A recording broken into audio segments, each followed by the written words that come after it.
Do you want to be more productive? Then I suggest chucking that to-do list. Hi, my name's Rati Gorfine, and my company is Creative Calling Coaching LLC.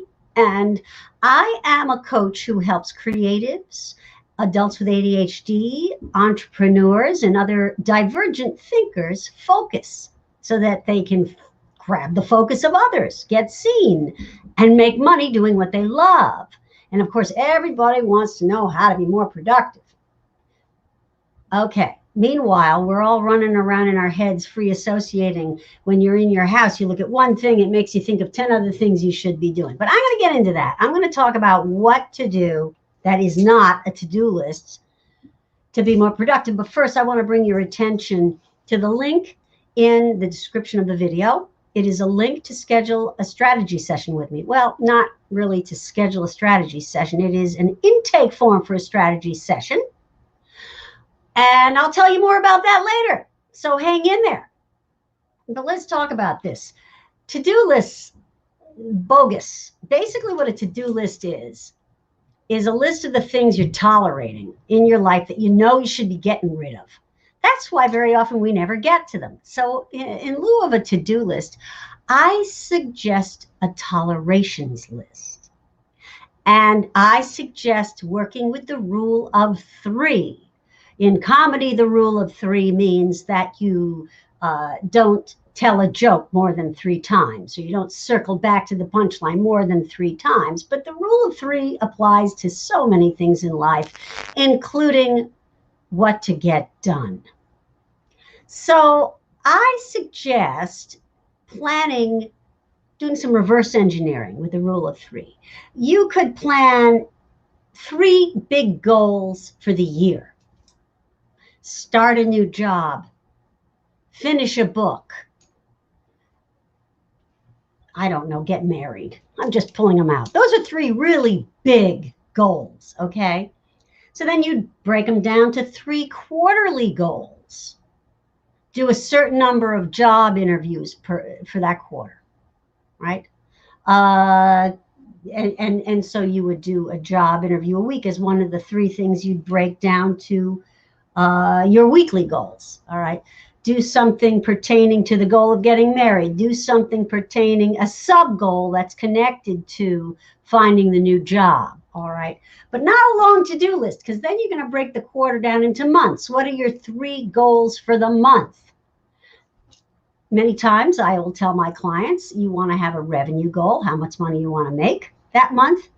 And you want to have a couple project goals, how many words you want to complete on that book you're writing, and perhaps having booked 3 talks before September 30th, for instance, right?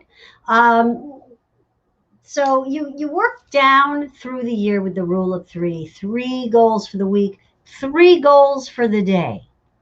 And the nice thing about that is you start to see a connection between the actions you're taking and your long-term goals. When you reverse engineer that way, you can see that the small thing you're doing on one day is actually very large in relationship to what you want, like getting that new job, sending out 3 resumes. If you can check that off your to-do list for the day, you know you're making progress. And then have a goal in 2 other areas of your life. It doesn't all have to be professional. Maybe another goal for a particular day if you're planning on, I have a client who's reorganizing her apartment. In the end, she wants to have a beautiful home to throw a party in, and that is a great way to clean your house. Plan a party. So she has reverse engineered the organization of her apartment through to our current state of working together. A goal for her on one day might be to simply throw out 5 things. All right. You see how this works? All right. Not a long to-do list. Also, the rule of three, you look at your ongoing tolerations list.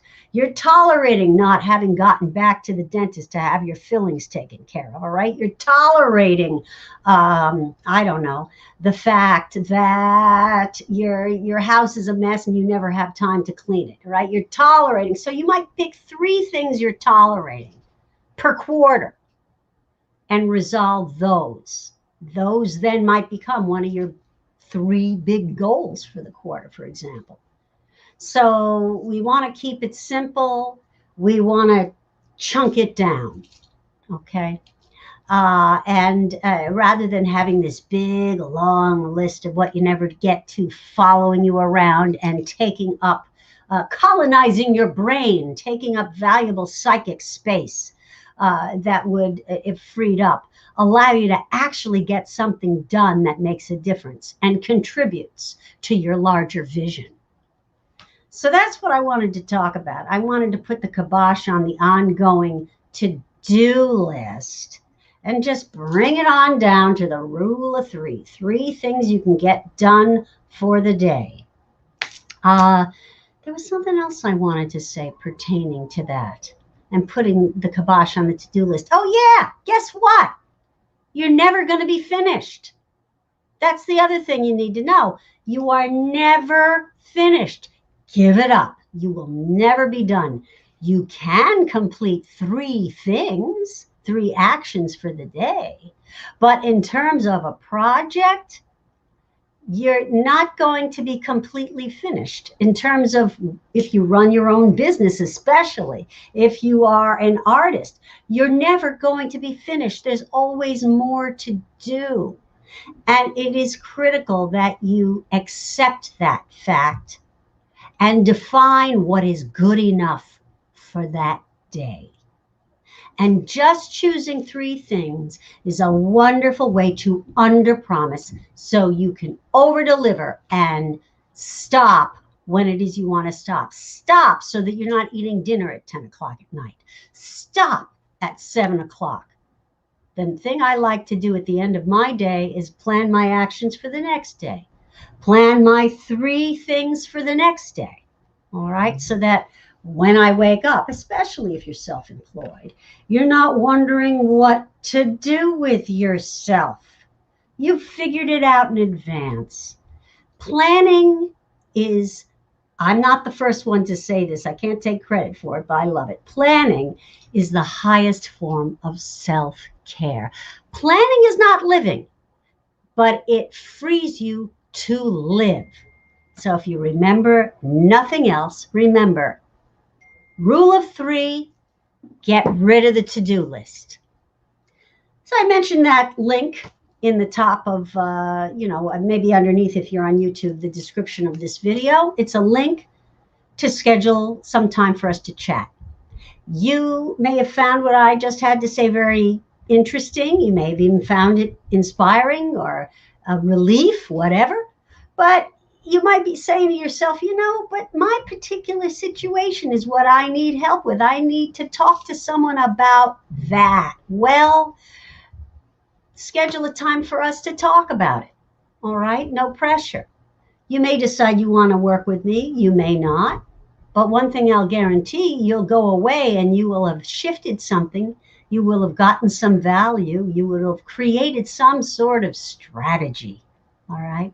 So I encourage you to go ahead and schedule some time for us to talk. I'm here Tuesdays and Thursdays for about 10 minutes, usually at 5 o'clock. So drop by anytime if you found this valuable. I hope you'll like it. I hope you'll share it. And I will see you again on Tuesday. Enjoy the rest of your week, everybody.